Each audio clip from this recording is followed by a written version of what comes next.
Hello, everybody. Dan Harley here. It is, what is it, March 9th, 2026, and welcome to another episode of Tech Talk with Dan Harley. It's been a little bit since I've done these, and I know I need to do these more often here, but I've been just swamped with a bunch of other stuff here, leading up to what I'm doing here right now, okay? Reason for this special occasion here is I had one of my clients, frankly, got crypto scammed. Pretty big, too. We're talking, him personally about almost $20,000, and on top of that, we kind of backtracked, traced it back, and found out that this is quite an organized situation. And I found another $1 million worth of crypto being hidden among in the crypto world there, and we're going to talk about that here today. So anyway, let me switch over to a different studio here. We'll get back to it. Bear with, it's been a little bit, so I'm going to figure out where all the buttons are at. Okay, here we are. Anyway, this has to do with crypto scan investigation. As I mentioned here too, unfortunately, one of my clients called me too little, too late. But we weren't able to recover what he lost, but at least we got a good solid education. And I want to make sure you folks out there can see what happens, so it doesn't happen to you. So you kind of understand from how this is very, very well organized, and they spent these entities spend a lot of money, time, and trouble making stuff happen, and they go for very, very detailed. So we're going to cover all that stuff here during this session here. So bear with me as I switch things around a little bit. Okay. All right. This is basically a case study on this thing here. Okay. One wrong little number here led to a $1 million crypto scam. And it's kind of crazy. And what makes this a little bit different from other scams I follow here is I got to get a lot of information and document everything we've done from A to Z here. Let's see here. Anyway, like I say, it started with the wrong number. Basically what happened? Actually, the wrong text message. My client got a text message that said basically, "Is it you, Holly?" Oh, sorry, wrong number, and left it at that. And then text again, and then just that one dinky little wrong number text message. And I'm sure you folks out there get this stuff all the time: a wrong number, wrong text message that you Fred, whatever. And most of the time, you all ignore it. But this time here, unfortunately, my client responded back. So it started just by a little bit. Yeah, no, it's okay. And then replied back, and then built that relationship up from nothing. Okay. Like I say, we're going to go through the overview, and I've got to get a little bit ahead of my slide here. Like I say, start with the wrong number. Got the chat. They never talked on the phone; just chat messages back and forth. And then as this relationship built, this entity sent some pictures. A very good-looking girl, and my client is an elderly man, and so it was pretty easy to convince him that this could be something. Okay, and nothing against him. This could have been anybody that these entities here are designed to work on your psychology, and not just go out there and slammy, take money. They just work at little layers at a time.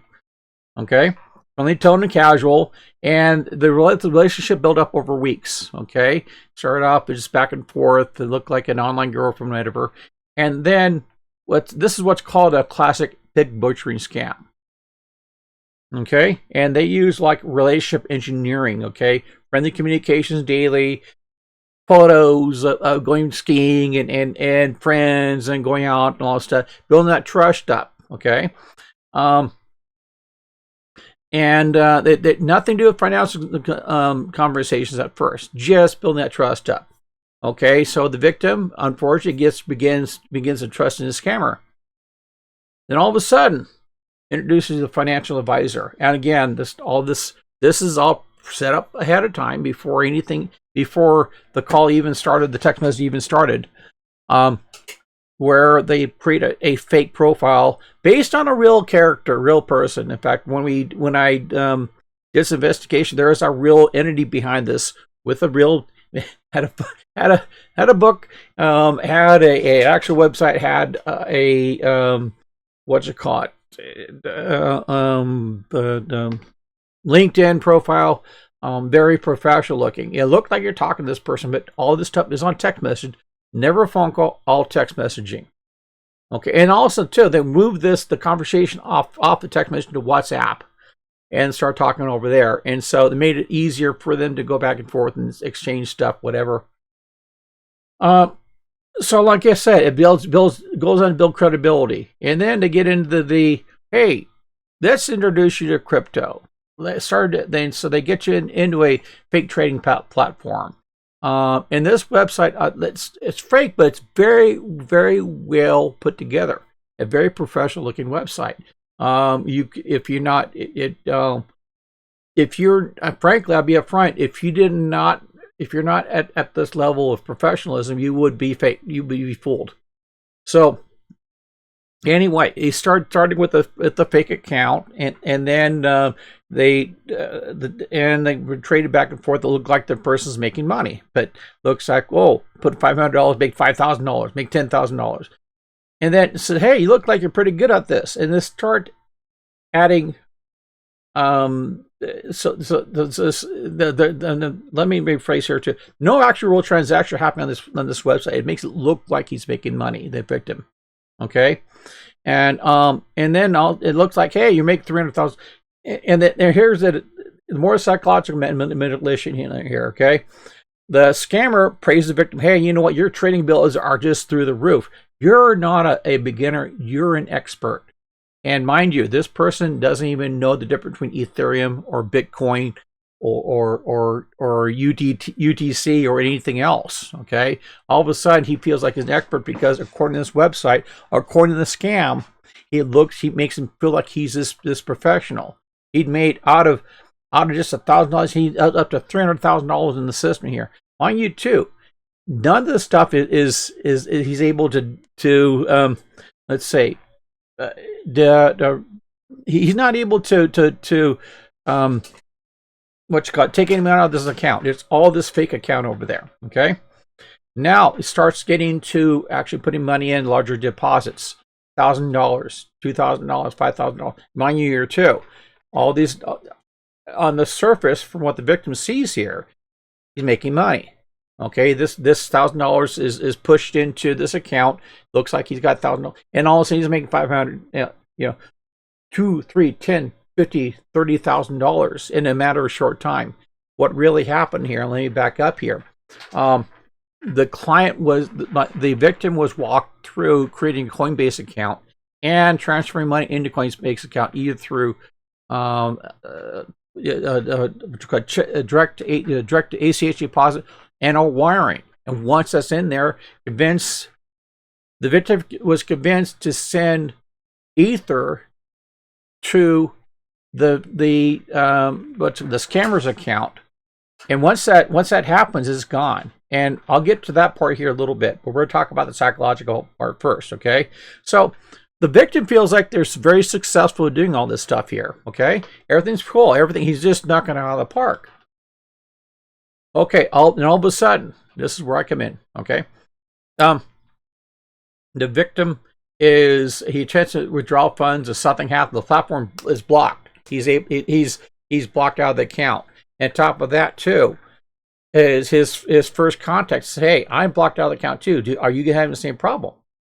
He says yes, and this is going back and forth, trying to convince him it's not just him; it's everything else they're going on too.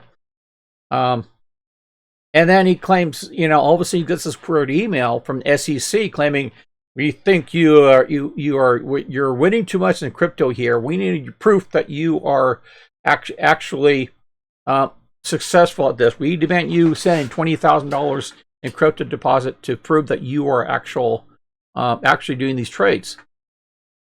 This is where I come in. My client finally got smart enough to call me up and say, "Hey, Dan, I think I got a problem here." So anyway, this is where I came in. First of all, after listening for about 15, 20 minutes, it's pretty obvious to me he was in the middle of a scam. So, so first thing I did here too is simply collected information from him, website that he was going to, claiming that he had an account there. Turned out the website was a scam, outright. Domain was really relatively close, and also was actually hosting, and domain had a lot of red flag issues where it's been flagged as scamming before. Ironically, usually these companies would move on. They would not they would, if they get these red flag warnings. Bear with me here. I try to turn this off some technology that's making some background noise. They move on to different, either change the account or change services into a different company that we don't have the red flags. This doesn't come up. People like me would find out. So also confirm the identity theft. This so-called financial advisor, whoever he is, it's not the same people he's talking to. And last thing I did, and this is a real benefit here. Like, the client allowed me to get in his Coinbase account. I'm able to grab the hash of the transaction, and this allowed me to. I got to get a little technical here too. It allowed me to start tracing back where the money went to, and I'll make this up. We went back and forth, back and forth. The first thing happened there, the money, he made about 4 transactions. My client made 4 transactions to this one particular account. Money was gone within 15, 20 minutes. As soon as it hit this one Ether account, it bounced to a different account, and then bounced to another account, and then bounced to another account, on. About 4, 5, 6 level deep. It depends. It goes back and forth. There's a lot to distract people who try to trace what's had gone. Finally went to a major, I call it bridge account. This is an account where a lot of money is collected, and they start trading. They start moving the money into different types of crypto, usually using USDT or UDT, whatever. This complicates tracing. On top of that, this account is what's called a cold wallet. So there's no real person behind it. It's just a number. So, okay, I covered this. Sorry, I get ahead of myself sometimes on these on these slides here. So anyway, I found the basically aggregated wallet, and it turned out to be, at the time, a little over $1 million in it. $1 million, 8,000, something like that. Right now, and let me show you. I'm actually looking at here. Where is it at here? It's almost $1.2 million, and this account is only 130 days. 130 days old, and easily $10-15 million has gone back and forth in this one particular account here. If you're questioning here, hey Dan, why don't you just turn these people in? We're going to get to that point here, okay? But we're to the point where we confirmed this is a very well organized scam. It wasn't just some 1 or 2 people in an apartment somewhere in India pulling this off. This is layered into it's extremely organized from the psychological part of it to the money laundering part of it, or the crypto laundering part of it. Okay, so this is kind of the pattern that happens here. The victim deposits real money into a Coinbase or some type of crypto account, and then they turn around and take Ether, whatever, and then transfer it, send it to a different account, the scammer's account. That's an operation wallet, and then they take that and they bounce it. Okay, to try to basically to distract anybody who's trying to trace out where the money goes, and except for people like me, I can find out a little bit faster, easier here, and then get the aggregational wallet with basic, which I found here. What I mentioned to you, it's about $1,400,000 right now in that account. This is where they kind of start liquidating the money, and they'll put it into USDT, which is called Tether, or USDC, which is different. It's basically these cryptos are based off the dollar, so and it's much easier to move. That's called off ramping into the real world. So anyway, that's what's going on, and so it proves that all this tracing count proves that it's a very complicated system here. And unfortunately, my client and many other folks here, they fall victim every day, and by the hour, even by the minute. This is my client's let's say $20,000 he's lost is just a small scratch on $1.4 million I found this one account. So this, like I say, it's very organized. Recovery. So a question will probably come up here. Hey Dan, why don't you turn these people in? Well, here's the big problem here. Okay, the transactions are irreversible. Unlike, let's say you use a credit card or ATM or a check. You can't just go to the bank and say reverse charges and your money comes back. That's the unfortunate part of crypto. Once it's delivered, it's gone.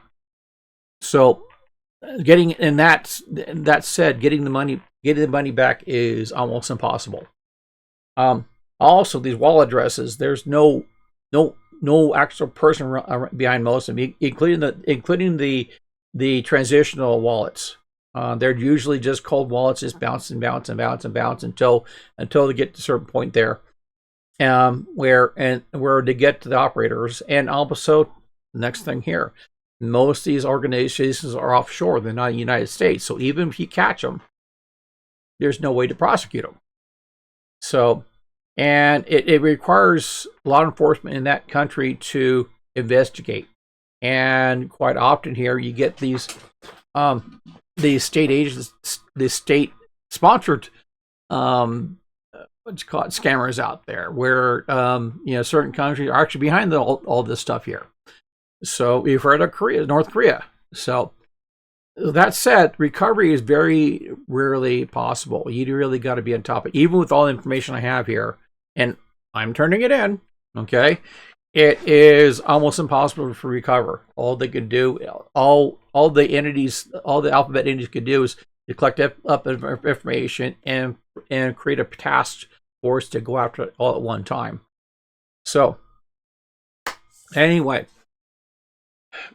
now how this kind of affects you as a person watching this thing here?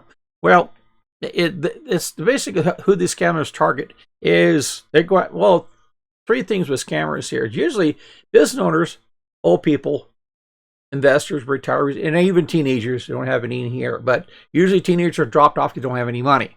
Okay, so we're looking at the fat elephants or the pigs. There you are. Okay, and the first three, the business owners, investors, retirees, they would have enough money for the scam. Like, for example, here, my client here, my friend here, he lost $20,000. No, a lot of people don't have that liquid. Okay, really good or bad. And then all you need is just a little bit of pushing one way, a little psychological manipulation, and just layer in. All of a sudden, you're out $20,000, and without before you even know it. And so let's jump ahead here. How can you prevent this from happening? Okay, here's after the fact. I told my client, told everybody else here too. Okay, to prevent all this stuff from happening, losing any crypto here, all these unknown text messages, all these unknown phone numbers, phone calls. If you don't know them, don't answer. Emails, text messages, phone numbers, messages on Facebook, whatever. If you don't know them, don't answer. If you don't know them, don't answer. Okay.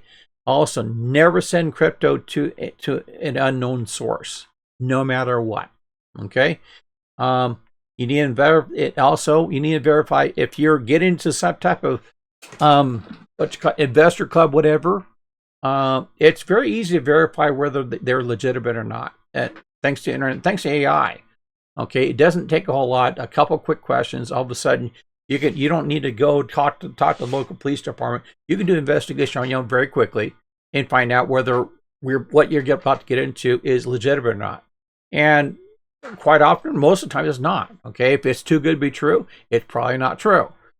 Okay. Also, they keep on pressuring you. We need a deadline, whatever. First thing to do. Here's one thing I learned. Decades of doing investing, stuff like that. Never get in a situation you're pressured. That's when mistakes are made. Okay, never get in a situation you're pressured. If you're pressured to do something, jump right away, jump out. Okay, if they keep on saying it's opportunity in a lifetime, here's something a friend of mine, a rich friend of mine, told me: opportunity in a lifetime comes about once every 2 or 3 months.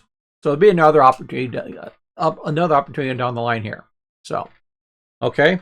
Also, if you have a question, you consult a technical expert before transferring crypto. That would be me. Okay. So anyway, final takeaway for me. Like I say, these crypto scams are very highly organized. You can see through this video here. They start with very simple thing with just getting your trust. Starts off with and they layer in. First of all, they're looking for, is this an actual phone number? Is actually somebody, a human on the other side of this thing here. Layer that in. Get their trust. If they're more trust, become their friend. Okay, become more friend. Move them to a different platform. Build up this, build up that. All of a sudden, you're into the crypto investing. You're into a fake scam site. You're into transferring money. And all of a sudden, you're in this big old thing. All of a sudden, all hell breaks loose. Okay, and they want more money. They put pressure on you, and they're going to try, and then you're so far into it that you can't see beyond the scam. Okay. Also, as I mentioned here too, once you're into it, once you trade the money out there, once you sent the money to Crypto Neverland, it's almost impossible to get it back. So keep that in mind. And now you learn from somebody else here. Keep that in mind. Don't make a $20,000 mistake like my friend did. And also, always verify before sending any money, especially digital assets. Okay. All right. I think that's about it. So, last thing I want to leave to you here. I think I got contact information somewhere around here. I'd like to hear back from you folks. What you think? Any issues you ran into? Frankly, here's something else or two. I am kind of closing here. I am working on a project called Prime Cybersecurity for Seniors, and this falls in line with what I'm working on here, or trying to protect seniors from getting scammed. So if you're interested in that, there should be a link somewhere around here, even in the show notes, whatever. Link into that. If you have any questions, whatever, send an email. I think should be some contact information around here somewhere. Phone call. I actually answer the phone and go from there. So anyway, thanks a lot. Thanks for listening, and we'll catch you next time. Thanks for watching free and almost free ways to advertise online. Check your resources, take action today, and I'll see you in the next module.